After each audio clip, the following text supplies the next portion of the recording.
So guys, for the first step, you're going to head over to search and type in Internet Options. Click on it. And then once you're on this, you're going to click on Connections. And then you're going to click on LAN Settings. Make sure that you have automatically detect settings turned on.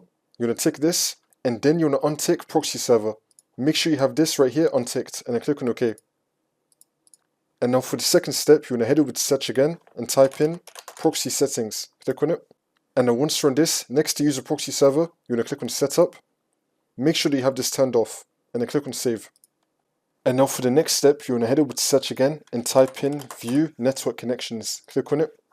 And then once you're on this, you're going to find your network adapter, you're going to double click on it, and then click on Properties, and then click on Internet Protocol version 4. Make sure that you have Obtain the IP address automatically selected, and Obtain DNS server address automatically also selected, and then click on OK. And now for the next step, you're going to head over to search again and type in VPN settings. Click on it.